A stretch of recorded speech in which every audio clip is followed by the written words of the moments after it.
Salam damai sejahtera buat semua kita anak-anak Tuhan. Di minggu terakhir bulan keluarga, kita semua diingatkan oleh anak-anak PAR wilayah 6. Siapa cinta Yesus, keluarga bahagia. Satu kalimat sederhana yang diulang-ulang-ulang, mau mengingatkan saya dan saudara bahwa keluarga adalah tempat pertama kita membuktikan kasih kita kepada Yesus. Saudara-saudaraku yang kekasih, kitab Amsal ini kepada kita diberi tema keluarga yang hidup dalam kebaikan. Ketika saya mulai menuliskan renungan ini, saya melihat bahwa ada satu hal yang penting dalam perenungan kita pada pagi hari ini. Sesungguhnya dia sedang berbicara tentang waktu. Karena kita tidak selama-lamanya ada. Waktu kebersamaan di tengah-tengah keluarga pun terbatas. Kemarin jam 4 sore kita diberi informasi bahwa telah meninggal Oma Sin Tule. Saya ke rumah duka segera, dan di sana ternyata semua anak sudah berkumpul. Bukan karena telah mendengar berita duka ini sebenarnya. Sebenarnya pada malam sebelum mereka telah punya rencana bahwa hari kemarin itu tepat jam 5 sore, semua anak-anak harus berkumpul, berdoa bersama, membuka hati, saling mengeluarkan isi hati, dan saling mendoakan. Karena dalam hemat keluarga, mama ini sudah menderita cukup panjang dan lama. Karena itu mereka berpikir mungkin ada satu soal di antara mereka orang kakak adik bersaudara sehingga mama ini menderitanya lama. Mereka mau berdoa, saling melepaskan pengampunan, mencurahkan isi hati. Dan memang jika Tuhan berkenan, mama tidak menderita lama. Tapi apa yang terjadi? Rencana keluarga duduk bersama itu jam 5 sore. Dan Tuhan panggil pulang Mama Sin jam 4 sore. 1 jam sebelum anak-anak duduk saling mencurahkan isi hati dan berdoa. Pertanyaannya, kenapa Tuhan tidak tunggu jam 5:30 saja Tuhan? Supaya anak-anak semua sudah berdoa, supaya semua anak-anak sudah melepaskan pengampunan, supaya semua anak-anak memiliki kelegaan dan mama jalan dengan lega. Iya toh? Tentu kita bertanya seperti itu. Kenapa pusona 5:30? Tuhan ku hanya 1 jam saja. Saat saya sampai anak-anak mulai berdatangan. Ada yang memang ada dikasih itu dong sudah kumpul. Tapi yang lain baru mulai datang-datang. Saudara-saudaraku yang kekasih, inilah yang dimaksudkan oleh kitab Amsal. Jangan menunda, jangan menahan kebaikan. Jangan engkau berkata kepada sesamamu, pergilah dan kembalilah, padahal itu barang ada padamu. Kita tidak punya waktu yang lama. Rasa-rasanya seperti baru kemarin kita kumpul bersama di rumah tua. Tahu-tahu sekarang kita sudah di rumah masing-masing. Ya. Kalau dulu hanya ada satu aturan di rumah tua. Tetapi ketika kita punya rumah masing-masing, kita punya aturan yang berbeda. Apakah semua itu masih mampu menolong saya dan saudara untuk memiliki kasih yang murni di antara keluarga? Ataukah mencintai diri menjadi lebih berkuasa daripada mencintai Tuhan. Saya ingat lagu anak ini, anak-anak Parlemen tadi. Siapa cinta Yesus, keluarga bahagia. Lebih cinta mana? Cinta pada diri sendiri dengan segala keegoisannya, atau mencintai Yesus sehingga kita mampu memuliakan Yesus, memuliakan Allah dalam tindakan kita. Saudara-saudaraku yang kekasih dalam kasih Tuhan kita Yesus Kristus, ayat 27 sampai 28 berbicara tentang hal kebaikan. Bagian ayat ini mendorong saya dan saudara untuk melakukan kebaikan dengan tidak menunda. Selagi kita masih punya waktu dan kesempatan serta kemampuan, lakukanlah. Jangan tunda. Jangan tunggu nanti dan nanti.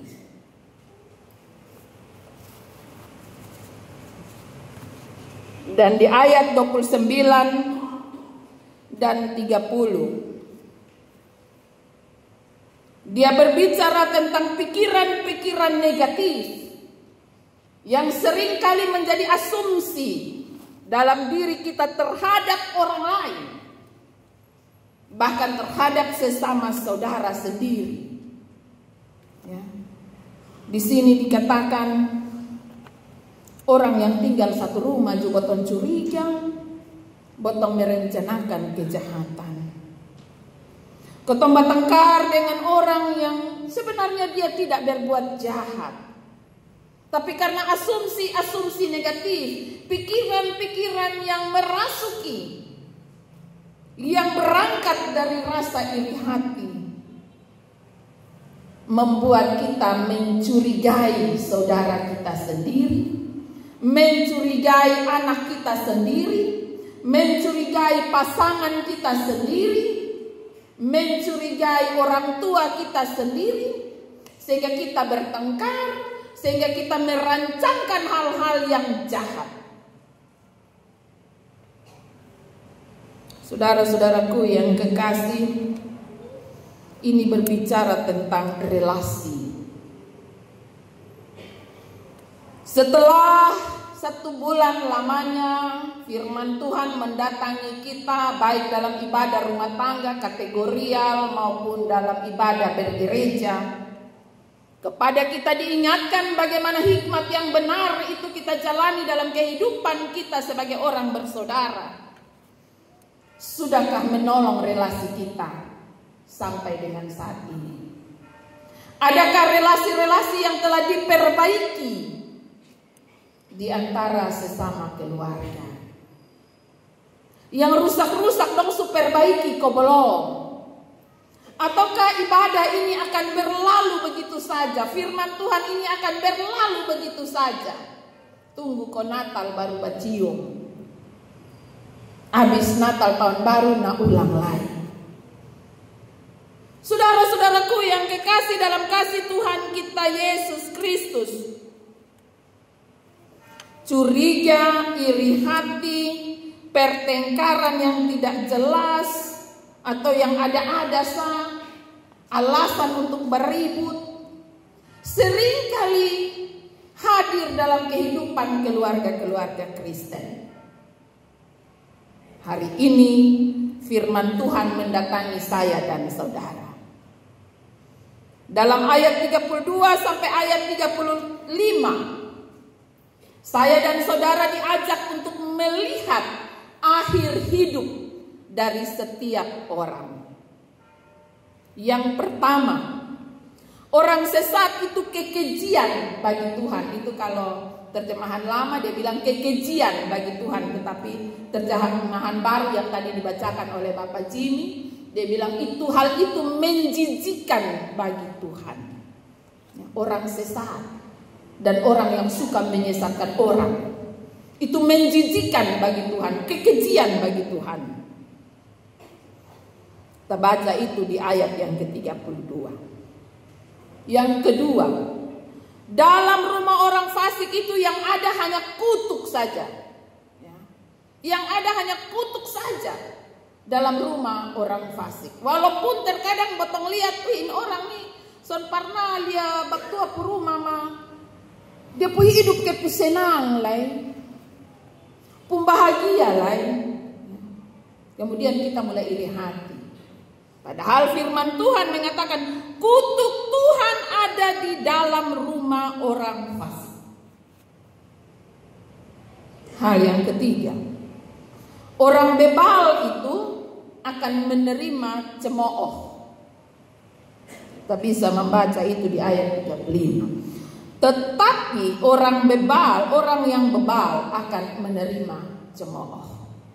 Inilah akhir hidup orang yang terus mempertahankan cara hidup yang tidak berkenan di hadapan Tuhan.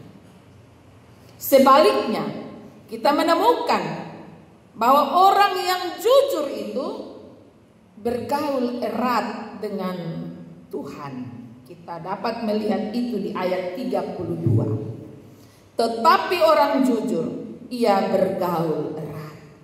Dia bergaul erat dengan Tuhan.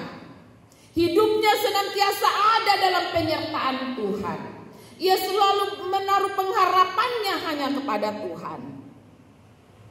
Hal yang kedua, orang benar itu kediamannya diberkati.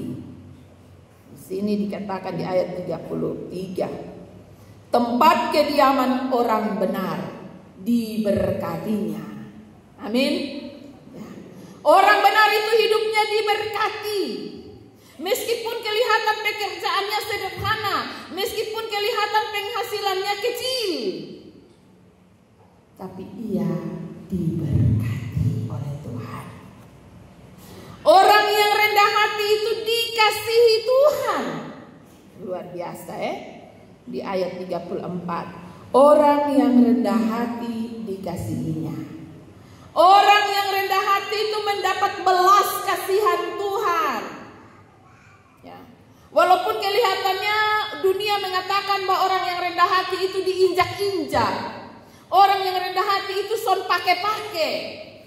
Ya. Tapi firman Tuhan mengatakan kepada saya dan saudara, dan ini adalah kebenaran. Orang yang rendah hati dikasihi Tuhan. Ayat bagian yang keempat dikatakan, orang bijak itu de pengwarisan adalah kehormatan. De sumatima, orang-orang tetap menghargai keturunannya. Ya. Orang yang bijak akan mewarisi kehormatan. Berkat Tuhan berlangsung sampai pada keturunan orang-orang yang bijak. Saudara-saudaraku yang kekasih, ada satu cerita. Ada seorang laki-laki yang pelit. Orang ini hanya mau mengambil, tidak mau memberi. Satu ketika dalam perjalanan dengan perahu, orang ini jatuh ke dalam laut. Ia tidak bisa berenang. Ia berteriak-teriak minta tolong. Kemudian orang yang di perahu bilang dengan dia, cepat berikan tanganmu. Orang mau tolong toh, cepat berikan tanganmu. Tapi orang ini tidak mau memberikan tangannya, padahal dia semua mati. Di situasi yang sangat genting, ada seorang yang berteriak, mari ambil tanganku. Sambil mengelurkan tangannya, maka pria tersebut mengambil tangan orang tersebut dan ia akhirnya selamat. Ini konsep berpikir, ini karakter yang terbentuk dalam diri setiap orang.